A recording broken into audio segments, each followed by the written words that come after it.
जय माता की। 9वें अध्याय में निशुम्भ वध का वर्णन किया गया है। ऋषि बोले, राजन, युद्ध में रक्त बीज तथा अन्य दैत्यों के मारे जाने पर शुंभ और निशुंभ के क्रोध की सीमा न रही। अपनी विशाल सेना इस प्रकार मारी जाती देख निशुंभ अमर्ष में भरकर देवी की ओर दौड़ा।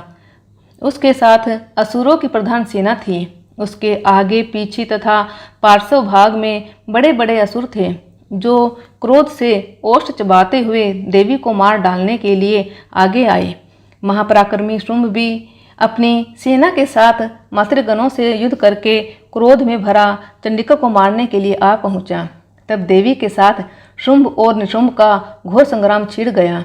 वे दोनों दैत्य मेघों की वर्षा की भांति बाणों की भयंकर वर्षा कर रहे थे। उन दोनों के चलाए हुए बाणों को चंडिका ने अपने बाणों के समूह से तुरंत काट डाला और शस्त्र समूहों की वर्षा करके उन दोनों दैत्यपतियों के अंगों में भी चोट पहुंचाई। निशुंभ ने तीखी तलवार और चमकती हुई ढाल लेकर देवी के श्रेष्ठ वाहन सिंह के मस्तक पर आघात किया। अपने वाहन को चोट पहुंचने पर देवी ने सुरपर नामक बाण से निशुंभ की श्रेष्ठ तलवार तुरंत ही काट डाले और उसकी ढाल को भी, जिसमें 8 चांद जड़े थे, उसे खंड खंड कर दिया।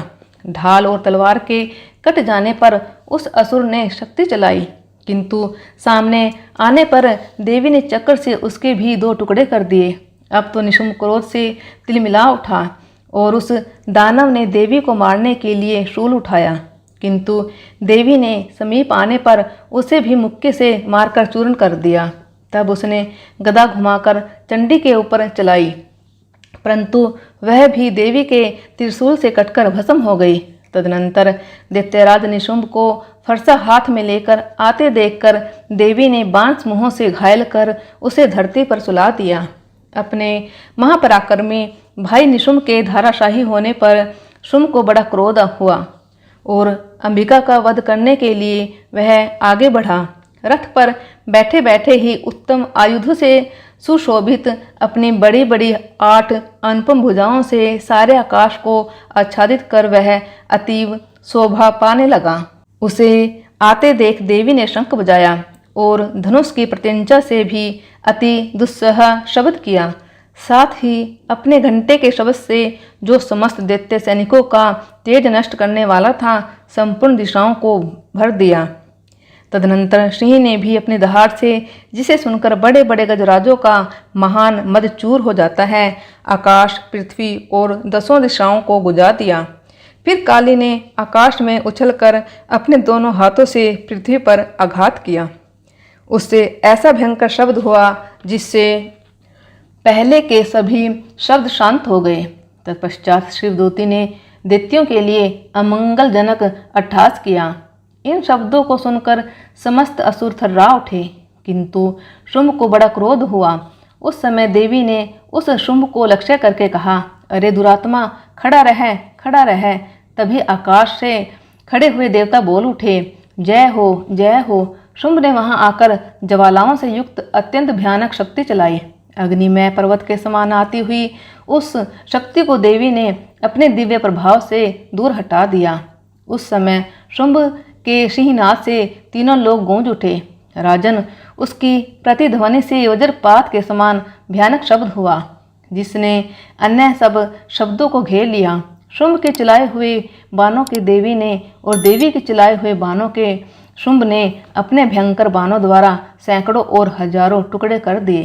तब क्रोध में भरी हुई चंडिका ने शुंभ को शूल से मारा। उसके प्रहार से मूर्छित हो वह पृथ्वी पर गिर पड़ा। इतने में ही उधर निशुंभ को चेतना हुई और उसने धनुष हाथ में लेकर बाणों द्वारा काली देवी और सिंह को घायल कर डाला।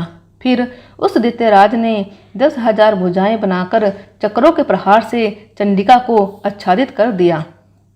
तब दुर्गम पीड़ा का नाश करने वाली भगवती दुर्गा ने क्रोध से अपने बाणों द्वारा उन चक्रों तथा बाणों को काट गिराया।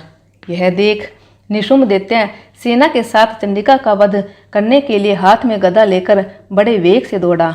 उसके आते ही चंडी ने तीखी धार वाली तलवार से उसकी गदा को शीघ्र ही काट डाला। तब उसने शूल हाथ में ले लिया। देवताओं को पीड़ा देने वाले निशुंभ को शूल हाथ में लिए आते देख चंडिका ने वेग से चलाए हुए अपने शूल से उसकी छाती छेद डाली।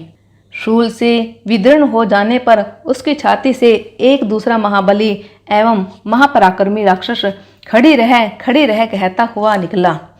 उस निकलते हुए दैत्य की बात सुनकर देवी ठठाकर हंस पड़ी और खड़ग से उन्होंने उसका मस्तक काट डाला।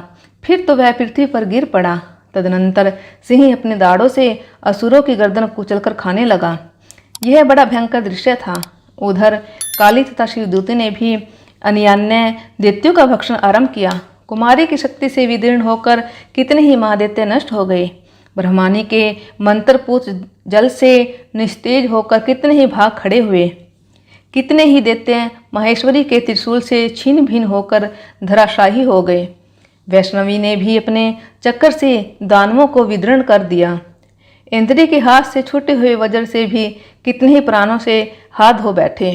कुछ असुर नष्ट हो गए, कुछ उस महायुद्ध से भाग गए तथा कितने ही काली शिवदूती तथा सिंह के ग्रास बन गए।